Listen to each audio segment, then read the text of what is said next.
네, 계속해서 정치권 소식 짚어보도록 하겠습니다. 고성국 박사, 최창렬 용인대 교수 나와 계십니다.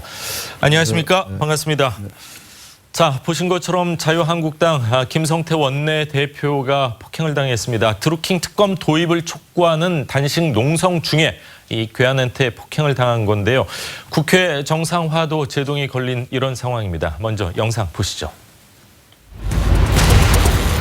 드루킹 특검이 간철되는 그날까지 단식은 계속 이어가겠습니다.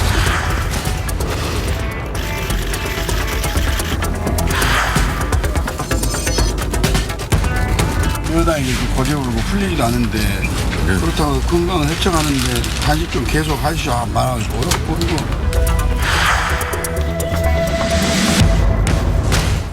여당도 전향적으로 야당들 입장도 좀 수용하는 노력을 하고 또 야당은 여당 입장도 좀 배려하고 그래가지고 서로 이렇게 가운데서 이렇게 만나야지 어떻게 해?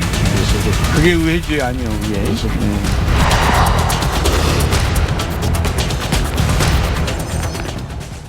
네, 국회의장께서 직접 가서 위로 겸 빨리 좀 복귀를 해라 이런 말씀을 하셨는데 지난 5일 피습 사건이 있었는데 지금 전체적인 상황은 어떻게 흘러가는 겁니까? 그러니까 5일 날 아침에 이 테러를 한 김 씨가 파주 통일전망대의 그 전단 있지 않습니까? 살포 현장에 갔다가 살포되지 않은 걸 확인하고 이제 국회로 와서 국회 본청 계단을 올라가서 화장실을 가기 위해서 가는 김성태 원내대표와 악수를 하러 가는 척 하다가 이 왼손으로 김성태 원내대표의 오른쪽 턱을 강하게 가격을 한 거거든요.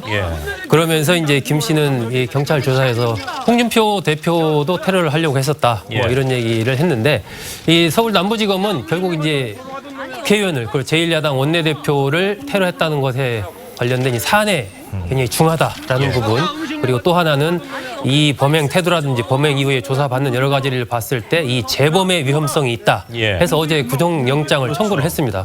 그래서 오늘 오후 3시에 이제 영장 실질 심사를 받게 되고요. 김성태 원내대표는 바로 어제 테러를 당한 이후에 병원으로 실려 가서 이제 치료를 받았고 다시 농성장에 복귀를 한 상황입니다. 그래서 뭐 특검이 관철될 때까지 계속해서 지금 단식을 하겠다라고 오늘로 이제 닷새째 단식을 하고 있는 중입니다. 그렇군요. 저희가 이제 정확히 맞는 화면을 보여드릴 수는 없기 때문에 이제 중간중간 잘라서 보여드렸는데 잽이 아니라 거의 훅에 가까운 굉장히 이 몸무게를 실어서 때렸는데 저 때린 사람은 어떤 사람인지 좀 뭐 하는 사람입니까? 지금 나이가 이제 31살인데요. 아직 뭐 정확한 여러 가지 부분은 조사 중에 있기 때문에 아직 나오지는 않고 있는데 대학 졸업하고 나서 원래 이제 부산에서 태어났는데 강원도 등지를 다니면서 그쪽에서 일용직 노동자로 좀 생활을 했던 것으로 그렇게 알려져 있고 일부 언론에서는 뭐 굴삭기 기사가 되기 위해서 시험을 봤는데 합격하지는 못했다 이런 얘기까지 나와 있습니다.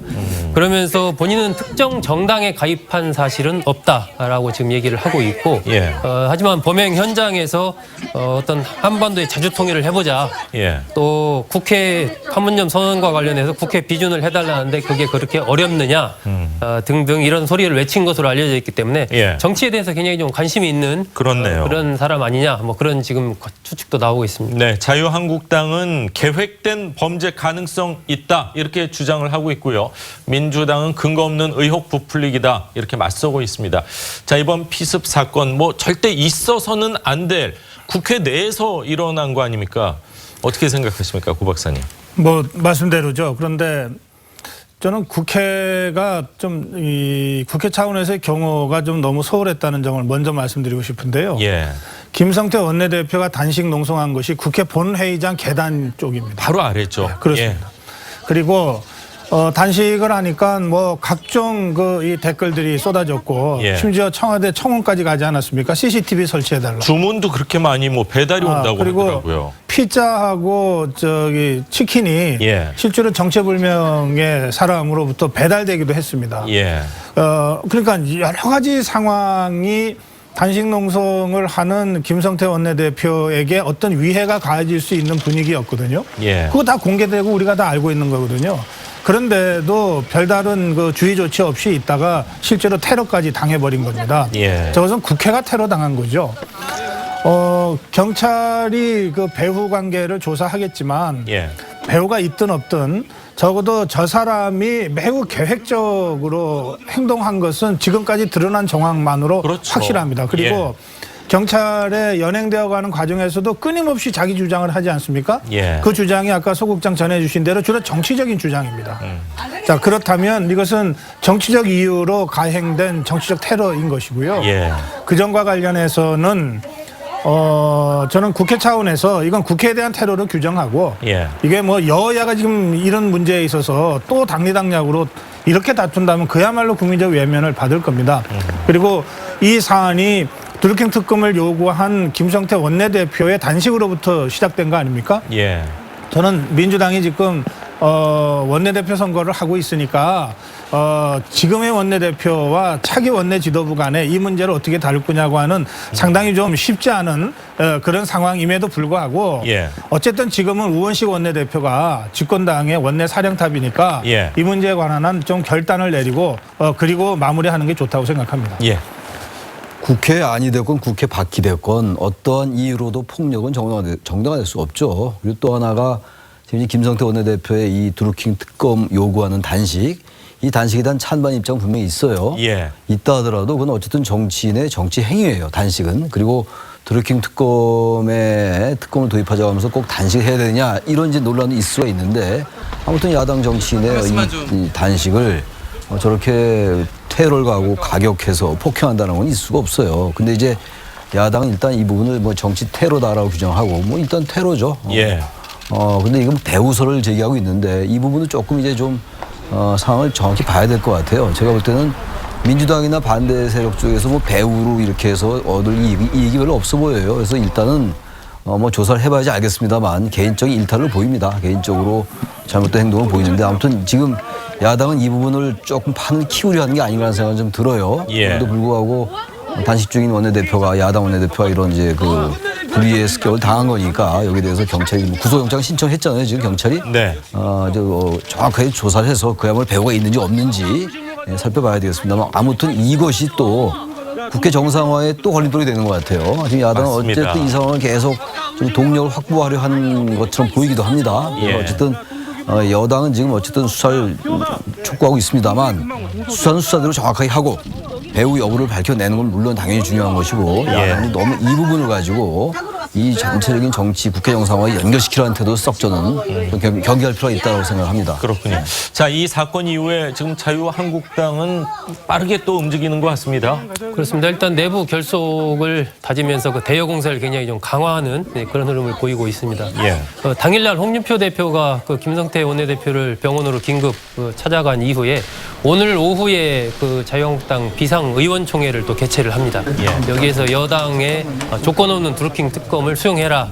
이렇게 좀 강한 압박을 할 계획으로 알려지고 있고 만약에 그런 부분이 안 될 경우에 이 단식투쟁과 천막농성 이런 걸 계속하겠다. 지금 이제 10명씩 같이 동참해서 하기로 노를 좀 짰지 않습니까? 그런 흐름을 계속 갖고 가겠다라는 것이고 이번 사건의 배후에 대한 진상규명 을 철저하게 좀 촉구를 하는 또 그런 움직임도 보일 것으로 지금 예상이 되고 있습니다. 이런 농성을 뭐 6.13 지방선거까지 계속 끌고 갈 수는 없는 상황이기 때문에 또 출구를 빨리 좀 찾아야 되지 않을까 하는 생각도 드는데 자, 자유한국당 홍준표 대표는요. 김성태 원내대표 피습 사건에 대해서 이렇게 얘기를 했습니다. 들어보시죠. 소위 정권 보위 세력들이 이제는 제1야당의 원내대표도 백주대낮에 이런 테러를 한다. 원내대표도 팰 수 있다. 백주대낮에. 다른 사람도 까불지 말고 조용히 해라. 막 그 뜻이라고 보면 됩니다. 원님 여러분들이 우리 원내대표가 자기 몸을 내던져서 이렇게 투쟁하고 있기 때문에 모두 한 마음으로 지원을 좀 했으면 합니다. 네, 정권의 보위 세력이 테러를 했다는 입장이고 자유한국당 의원들이 한마음이 돼서 좀 도왔으면 한다. 이렇게 이야기를 했는데 자, 대여 공세 강화하는 분위기입니다. 뭐 6.13 지방선거 앞두고 뭐 당의 지지도나 뭐 선거에 도움이 될까요? 조 교수님. 여러 가지로 지금 이제 뭐 지지율이랄까 지지율 자체를 제가 수치를 얘기하지 않겠습니다만 전반적으로 불리해 보이는 것 같아요. 현재 지금 판세 자체는 한국당이 말이죠.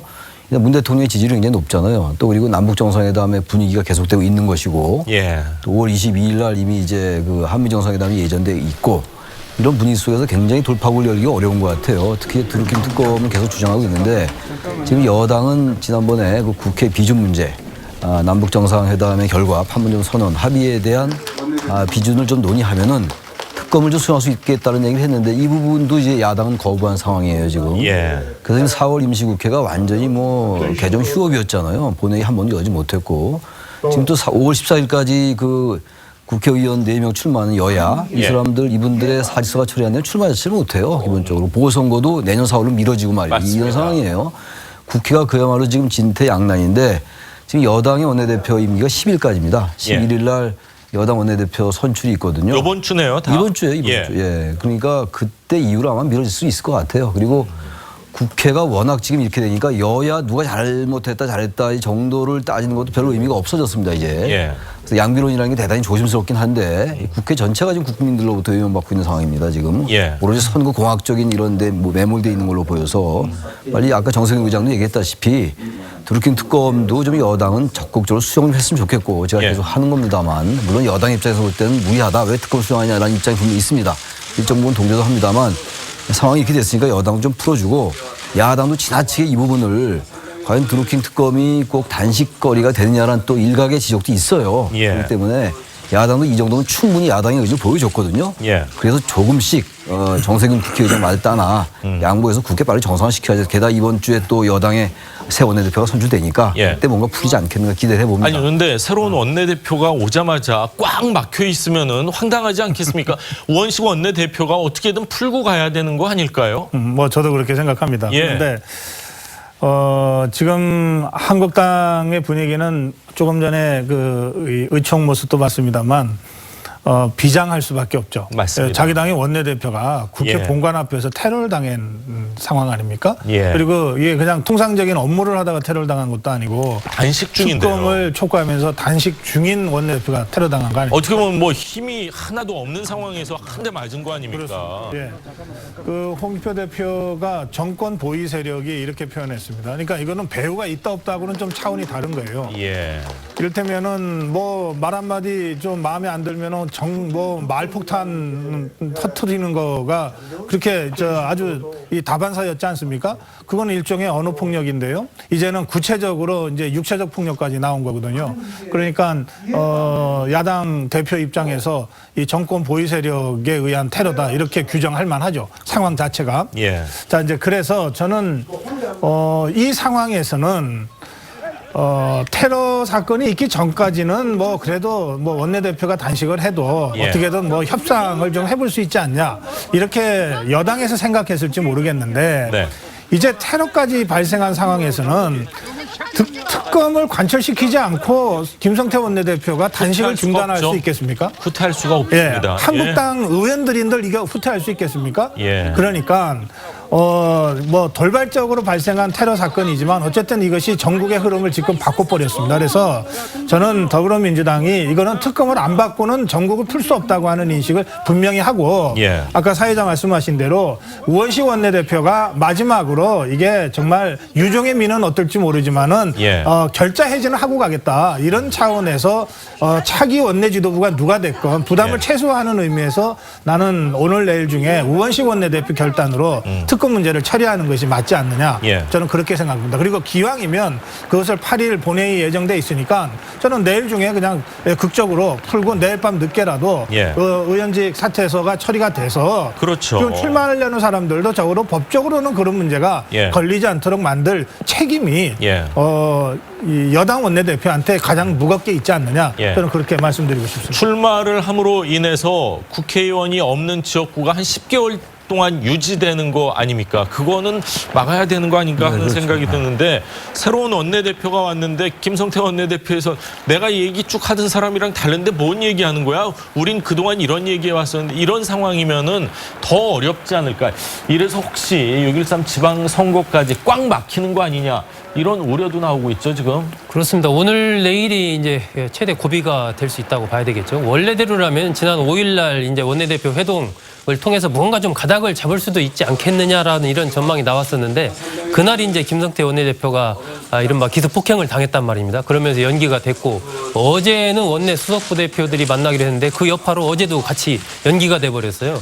그래서 오늘 이제 원내대표 회동이 있기 때문에 오늘 결과를 좀 봐야 되고 오늘 만약에 여의치 않다고 하면은 내일 오후 2시까지 정세균 국회의장이 시한을 이야기를 했기 때문에 그때까지 아마 계속해서 어떤 여러 가지 얘기들이 논의가 될 것으로 보이고 만약에 거기서 타협이 안 된다 그러면은 이제 원래 공직선거법상 보면은 5월 14일까지 이 지금 현재 현역 의원들 4명 이번에 이제 광역단체장 출마를 했지 않습니까? 박남춘, 양승조, 김경수 그리고 이철우 의원 이렇게 4명인데 그 부분에 대한 사직서 처리가 안 됩니다. 예, 그렇게 되면은 이 여러 가지로 문제가 많이 발생을 하게 돼서 당사자들이 출마는 할 수 있지만 그 지역에 보궐선거가 실시가 안 되기 때문에 원래 6.13 지방선거 날 같이 이제 보궐선거가 치러져야 되는 거죠? 되는데 본회의에서 처리가 안 되면은 그것이 안 되기 때문에 결국 그 지역 유권자들은 내년 4월까지는 우리 대표를 뽑을 수가 없는 그런 상황이 돼버리는 것이고 지금 현재 또 출마를 준비하는 많은 사람들로서는 참으로 황당한 상황이 벌어지기 때문에 어떻게든 지금 여야가 그 안에 좀 타협을 해서 본회의에서 이 4명에 대한 이 사직서 처리 이런 것들을 좀 원만하게 해나가야 되지 않을까. 그런 문제와 함께 뭐 특검이라든지 추경 문제라든지 이런 것들을 좀 일괄적으로 좀 타협을 했으면 하는 것이 아마 대다수 국민의 바람이 아닌가 싶습니다. 그렇군요. 30대 김모 씨 31살로 지금 알려지고 있는데 왼손으로 잽겸 뭐 훅 이렇게 되게 세게 좀 때렸습니다. 홍준표 원내대표는 뭐 정권 보위 세력이다 뭐 이렇게 얘기를 했는데 그것까지는 아직 정확히 알 수는 없는 거고 이제 경찰 조사 결과에 따라서 아마 뭐 개인적인 행동을 한 것이 아닌가 뭐 어떤 식으로든 결론이 나겠죠. 자, 가장 우려되는 것 중에 하나는 지역 국회의원이 한 10개월 동안 없다는 거. 그거는 지역 주민들에게는 사실 뭐 예산 확보나 여러 가지 문제에서 큰 문제일 수가 있거든요. 지금 이제 4월 임시국회가 전혀 아무 일도 못했고 본회의도 한 번도 열지 못했고 지금 5월 임시국회가 소집돼 있는 상태란 말이죠. 근데 여야 의사일정이 합의가 안 되고 있는 상황 다들 말씀하신 것처럼 근데 지금 그 얘기는 5월 14일 아까 소국장장 말씀하신 것처럼 5월 14일 날 사직서가 처리 안 되면 이분들은 어차피 이제 5월 24일 날 25일 날 이제 후보 등록하면 저절로 의원직은 상실이 돼요. 상실되는데 아주 이상한 현상이 발생하는 거죠. 그러면서 또 5월 14일 날 사직서가 본회의에서 처리되지 않으면 회의가 열리지 않으면 의장이 이제 직권으로 수리하면 되는데 본회의가 열려 있기 때문에 회기주의가 소집돼 있기 때문에 본회의에서 사직서가 접수가 돼야 된단 말이죠. 수리가. 근데 그렇게 된다면은 결국은 6월 13일 날 선거가 안 치러지는 거예요. 그러니까 본인들은 의원직이 상실되고 출마할 지역구는 없어. 6월 13일 날 출마를 못하니까 선거를 못 치르니까 내년 4월로 연기되고 이런 거 있을 수가 없죠. 그야말로. 그래서 이거는 지금 이 국회가 파행되는 아주 중요한 아주 어떻게 보면 본질적인 문제가 될 수도 있기 때문에 원포인트 본회의를 열어서 사직서 처리할 수 있는데 국민들이 또 그러지 않겠습니까? 아니 자신들 그 출마하는 거 그건 또 하려고 원포인트 또 본회의 열고 다른 건 또 안 하고 이렇게 되면 정말 국회가 희화화돼요. 그래서 이건 많이 풀어야죠. 그러니까 시간이 며칠 안 남았지만 그렇다고 해서 여야 간의 협상이 그렇게 복잡하고 어려운 것도 아니에요. 이렇게 대개 정황을 보면 김성태 원내대표가 단식으로 돌입하던 날 아침에 우원식 원내대표, 김성태 원내대표가 만나서 서로 간에 마지막 조율까지 하다가 이게 결렬이 되면서 단식으로 들어갔다는 거 아닙니까?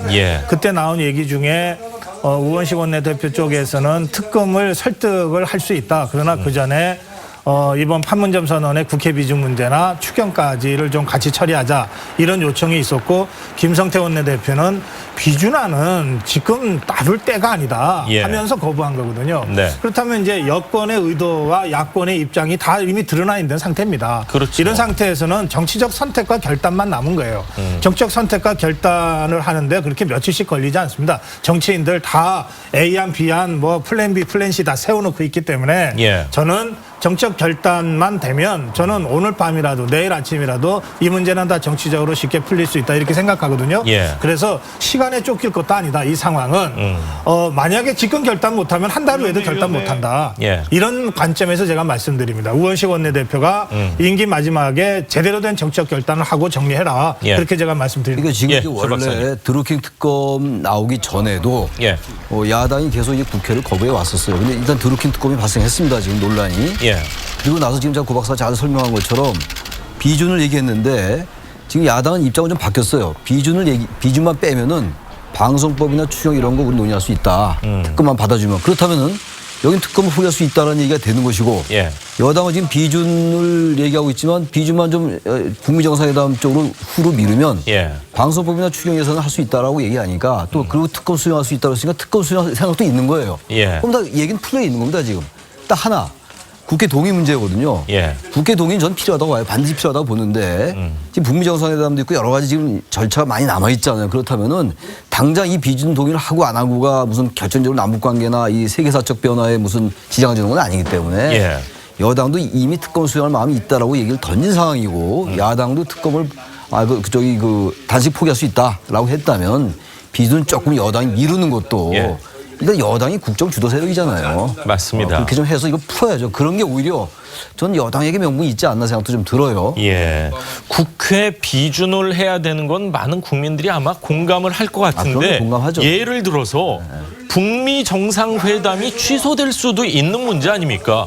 예? 극단적으로. 극단적인 경우 그럴 가능성은 거의 없다고 보는데. 물론 너무 극단적인 걸 수도 있겠지만 그렇게 됐을 경우에는 비준한 물론이죠. 거에 대한 책임은 또 국회가 다 져야 되기 때문에 그래서. 일정 부분 미뤄야 되는 거는 여당 입장에서도 공감대가 좀 형성되지 않을까 하는 생각. 대통령도 이미 그렇게 얘기했어요. 예.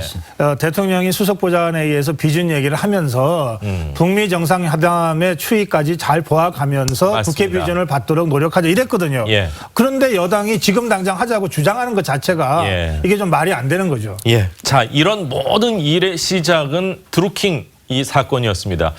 자, 경찰 소환 조사를 받은 김경수 의원은요, 다시 선거운동을 즐기겠습니다. 어제 진주의 중앙시장에서 열린 경남지사 선거 출정식 영상 함께 보시죠. 지난 한 달 참 고단했습니다. 두려울 게 없었기 때문에 당당할 수 있었습니다. 그리고 어느 때보다 높은 사명감과 자신감으로 가득 찰 수 있는 그런 시련의 시간이었습니다. 이 마음으로 여러분과 함께 반드시 새로운 경남을 만들도록 하겠습니다. 자, 김경수 의원의 목소리에 자신감이 붙어 있는 것 같습니다. 속도를 내고 있는 것 같아요, 선거전에서요. 그렇습니다. 엊그제 경찰 조사에 이제 참고인 신분으로 출석해서 조사를 받았지 않습니까? 그리고 나서 어제 출정식을 하면서 이른바 이제 강한 의지를 보였습니다. 제기된 의혹에 대해서 이제 충분히 해명을 했기 때문에 예. 지금부터는 경남에 머물면서 선거 운동에만 전념을 하겠다 이런 의지를 표명을 했고 슬로건도 이제 확정을 했습니다. 경제를 살리겠습니다. 경남을 살리겠습니다. 이래가지고 어떤 강한 여당 후보로서 자신의 위상을 좀 확실하게 지역민들한테 이렇게 어필하는 그런 전략을 지금 쓰고 있는 것 같습니다. 그렇군요. 자, 김경수 의원 경찰 조사 긴 시간 동안 받았는데 홍준표 대표는 뭐 1시간만 조사하고 TV 보지 않았겠냐 이렇게 또 비판까지 했었는데 진술을 어떻게 했다 뭐 이런 내용이 지금 나왔습니까? 뭐 그동안에 이제 김경수 의원이 그 기자회견에서 밝혔던 내용과 큰 차이는 없습니다. 예. 드루킹 김 씨와 7, 8차례 만났고 또 김 씨가 이른바 댓글 조작을 한다는 이런 부분에 대해서는 전혀 몰랐다. 그냥 썬풀 정도 다는 걸로 그렇게 알고 있었다라고 얘기를 했고요. 예. 그 기사 주소를 한 10개 정도 드루킹 김 씨한테 보냈지 않습니까? 네. 그 부분은 드루킹 김 씨만이 아니고 뭐 주변에 여러 사람들한테 보냈다. 그렇게 얘기를 했고 보좌관이 500만 원을 수수한 부분에 대해서는 사전에 알지 못했고 안 뒤에 바로 그것을 돌려주라라고 지시를 했다. 이렇게 해명을 했습니다. 자, 김경수 의원, 김태호 후보. 자, 두 후보가 내일 관훈 토론에서 맞붙게 됩니다. 한국당 김태호 후보의 출마 선언 발언도 직접 들어보겠습니다. 단순히 김태호의 도지사가 아니라 단순히 경남이 아니라 바로 나라를 구하는 출발이라고 생각합니다. 오직 나라와 경남과 자랑스러운 당을 위해서 승리하는 길만이 해결책입니다. 여러분, 사랑하는 당원 동지 여러분, 위대한 대한민국을 위해서 우리 모두 손잡고 사적 필적으로 일산 승리를 위해서 힘을 합쳐갑시다. 자, 두 후보의 목소리 톤이나 여러 가지 상황은 좀 많이 다른 것 같습니다. 경상남도 도지사 선거가 역대 지방선거 가운데 이렇게 있어요. 초점이 모여졌던 건 처음이죠? 거의 처음인 것 같아요. 예. 지금 이번 선거의 가장 격전지가 서울은 물론이고 수도권 뭐 말할 것도 없는데 예. 특히 말씀하신 경남지사 선거입니다. 지금 우리가 충분히 얘기 나눈 것처럼 저희들이 지금 드루킹 댓글 의혹 사건이 지금 이 전국에 어쨌든 복판에 와 있잖아요. 맞습니다. 거기에 바로 이제 관련된 그 인사가 지금 출마한 것이기 때문에 전국적으로 관심을 받을 수밖에 없고 또 하나 이제 부산 경남 특히 경남 지역이 항상 지금이 야당에게 유리한 그런 지역이었는데 이번의 상황은 사뭇 달라질 수 있는 그런 전망도 제기가 되고 있는 상황이란 말이죠. 그렇기 때문에 이런 것과 겹쳐서 중첩적으로 작용하면서 뜨거운 격전지가 되고 있습니다. 지금.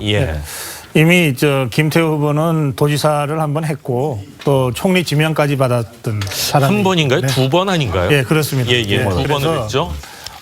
큰 인물로 그 경남 후보 경남지사 선거 전략을 짠 것 같아요. 큰 인물과 그다음 민생. 그러니까 아까 연설에서 본 듯이 대한민국의 위기를 구하겠다 이렇게 이제 호소하는 것은 나름의 그 김태우 후보 쪽의 전략입니다. 김경수 후보의 연설을 보여주시질 않아서 제가 연설에 대해서는 평가할 수 없고요. 다만 서울경찰청 출두할 때의 그 기자 언론 앞에서 한 발언이라든지 이런 걸 보면 그동안 이제 김경수 의원에 대해서 가지고 있었던 이미지하고 좀 많이 다른 모습이 보여진 것 같습니다. 그러니까 노무현 대통령 때의 비서, 마지막 비서죠. 그리고 문재인 대통령 때에 아주 가까운 이런 그 김경수 의원의 모습은 굉장히 겸손하고 그리고 아주 모범적이고 또 뭐 그런 모습이었습니다 주로. 그런데 그 경찰청 출두할 때 이게 어쨌든 참고인 신분이긴 하지만 자신에게 주어진 혐의에 대한 조사를 받으러 가는데 발언의 상당 부분을 그 자유한국당 비판에 쏟아냈습니다. 또 그 동료 의원들이 간다 안 간다 뭐 논란이 있었는데 가는 것이 국민들 앞에 함께 가주는 것이 국민들 앞에 과연 적절하냐 그래서 다 안 가기로 했다 그랬는데 실제로는 현장에 4명의 현역 국회의원들이 나타났습니다. 그래서 저 장면을 보면서 국민들은 야 과연 세긴 센 모양이다 뭐 이런 느낌을 받지 않았을까. 그래서 좀 이 겸손하고 이런 그 기존의 김경수 의원의 이미지와는 좀 많이 다른 모습을 보고 놀란 분들도 계시지 않을까 생각합니다. 그렇군요. 자, 이번 경남도지사 선거 과연 어떤 결론이 내려질지 계속해서 좀 지켜보도록 하겠습니다. 오늘 말씀은 세 분 말씀 여기까지 듣겠습니다. 감사합니다. 고맙습니다. 고맙습니다.